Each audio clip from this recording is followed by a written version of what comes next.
Hello दोस्तों, आज मैं आपके लिए लेके आया हूँ डाइजेस्टिव सिस्टम का सेकंड पार्ट। तो आइए देखते हैं हम डाइजेस्टिव सिस्टम के बारे में आगे के टॉपिक को पढ़ते हैं।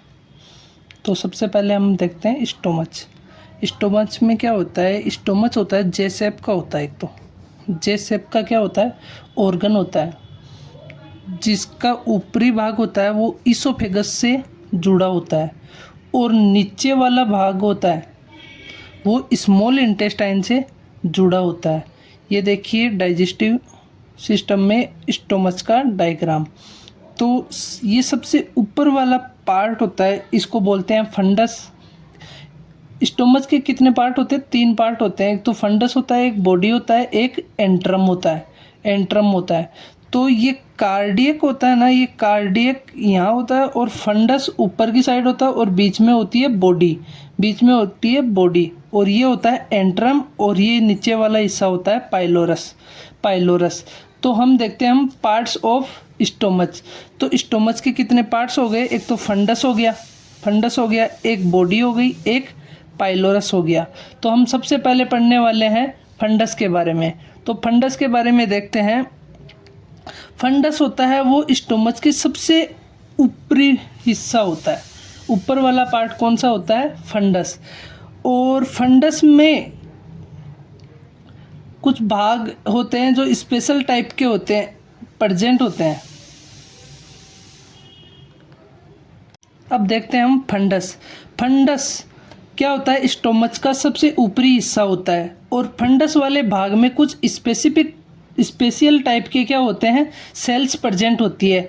वो कौन सी होती है? एक तो पेराइटल सेल और एक होती है ऑक्जेंटिक सेल।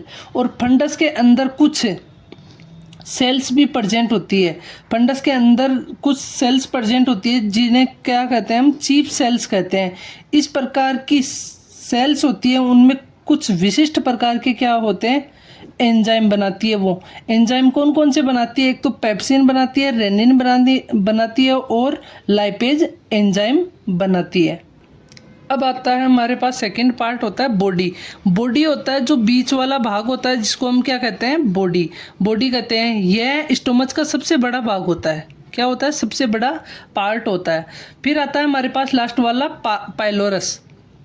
पाइलोरस क्या होता है? सबसे नीचे वाला भाग होता है जो कि क्या होता है कि स्मॉल इंटेस्टाइन के ड्यूडेनम भाग से क्या होता है? जुड़ा रहता है। किससे जुड़ा होता है? स्मॉल इंटेस्टाइन के ड्यूडेनम पार्ट से जुड़ा होता है। पाइलोरस में कुछ विशिष्ट प्रकार की सेल्स प्रेजेंट होती है जिन्हें हम क्या कहते हैं? जी सेल्स कहते हैं।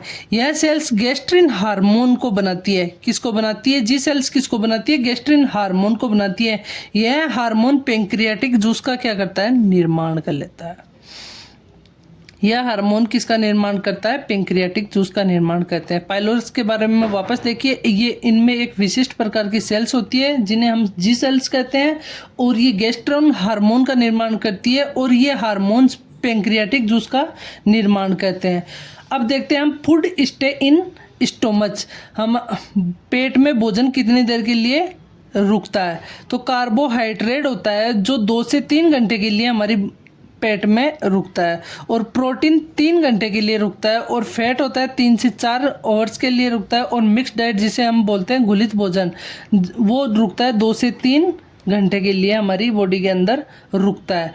फिर ये जाता है स्मॉल इंटेस्टाइन के अंदर। स्मॉल इंटेस्टाइन की लंबाई क्या होती है? एक तो बड़ी होती है और पतली होती है।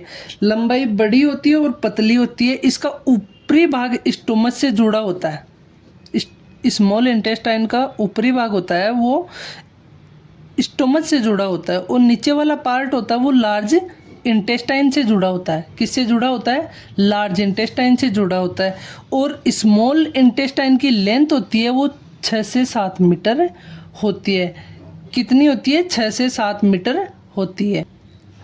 स्मॉल इंटेस्टाइन के अंदर फिंगर लाइक स्ट्रक्चर प्रेजेंट होती है जिन्हें हम क्या कहते हैं? माइक्रोविलाई कहा जाता है। इनका मुख्य कार्य क्या होता है? फूड का अब्जॉर्प्शन करना।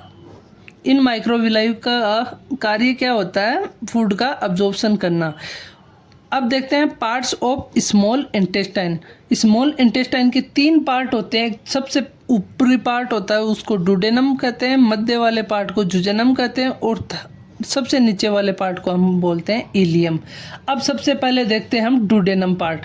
डुडेनम पार्ट क्या होता है? एक तो सी शेप होता है, सी शेप आकृति का होता है और इसकी लेंथ होती है 20 से 25 सेंटीमीटर होती है। डुडेनम पार्ट की कितनी होती है? 20 से 25 सेंटीमीटर होती है। यह पार्ट पेंक्रियाटिक ग्लैंड के ऊपर मुड़ा हुआ होता है। पेंक्रियाटिक ग्लैंड होती है ना, उसके ऊपर मुड़ा हुआ होता है ये डुडेनम, और स्टोमच में कायम को ग्रहण करता है। स्टोमच में से किसको ग्रहण करता है? ये कायम, जो भोजन बना होता है, जो मिश्रित होके आता है, उसको कौन ग्रहण करता है? डुडेनम। और इसको पेंक्रियाटिक जूस और बाइल जूस के साथ मिला देता है। इस डुडेनम के अंदर पेंक्रियाटिक जूस और बाइल जूस प्रेजेंट होते हैं। जो कायम आता है वो इनमें मिक्स हो जाता है। और फिर आता है हमारे पास जुजेनम। जुजेनम में क्या होता है? जुजेनम स्मॉल इंटेस्टाइन का मध्य में स्थित होता है। मध्य पार्ट होता है, कहने का मतलब मध्य में स्थित होता है। इसका ऊपरी पार्ट होता है वो डुडेनम से, व लोअर पार्ट होता है वो इलियम से जुड़ा होता है। किससे जुड़ा होता है? इलियम से। और इसकी लंबाई कितनी होती है? 2.5 मीटर लंबाई होती है जुजेनम की। जुजेनम के अंदर माइक्रोविलाई प्रेजेंट होते हैं जो ग्लूकोज, फैट, अमीनो एसिड आदि का क्या करते हैं? अब्जॉर्प्शन कर लेते हैं। जुजेनम में माइक्रोविलाई प्रेजेंट होती है जो कि ग्लूकोज, फैट, अमीनो एसिड इनका क्या कर लेती है? अब्जॉर्प्शन कर लेती है। और इसकी लेंथ होती है 2.5 मीटर। और इसका ऊपरी पार्ट डुडेनम से जुड़ा होता है और लोअर पार्ट होता है इलियम से जुड़ा होता है। अब देखते हैं हम स्मॉल इंटेस्टाइन का थर्ड पार्ट, इलियम। इलियम क्या होता है? सबसे एंड पार्ट होता है, एंड पार्ट होता है। और इसकी लेंथ कितनी होती है? 3 मीटर होती है। 3 मीटर होती है। इसके अंदर भी माइक्रोविलाई क्या होते हैं? प्रेजेंट होते हैं, जो क्या करते हैं? विटामिन B12 और बाइल एसिड का अब्जॉर्प्शन कर लेते हैं। किसका अब्जॉर्प्शन कर लेते हैं? विटामिन B12 और बाइल एसिड का अब्जॉर्प्शन करते हैं। फिर आती है हमारे पास लार्ज इंटेस्टाइन। लार्ज इंटेस्टाइन क्या होती है? लार्ज इंटेस्टाइन चारों तरफ से स्मॉल इंटेस्टाइन को घेरे हुई रहती है। ये देखिए यहाँ पे, ये सबसे भारी होती है लार्ज इंटेस्टाइन और अंदर क्या होती है? Small intestine. स्मॉल इंटेस्टाइन तो क्या करती है? ये स्मॉल इंटेस्टाइन को घेरे रखती है। कौन? Large intestine. Large intestine. और इसकी लंबाई कितनी होती है?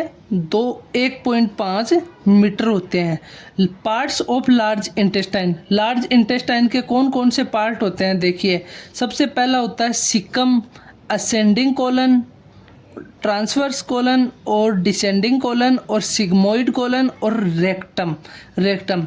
आइए अब हम देखते हैं हम इसका डायग्राम। यह है लार्ज इंटेस्टाइन का डायग्राम।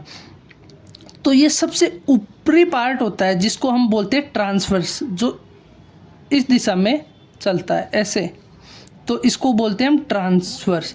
और असेंडिंग कौन सा होता है? नीचे से ऊपर की तरफ, नीचे से ऊपर की तरफ, इसको क्या बोलते हैं हम?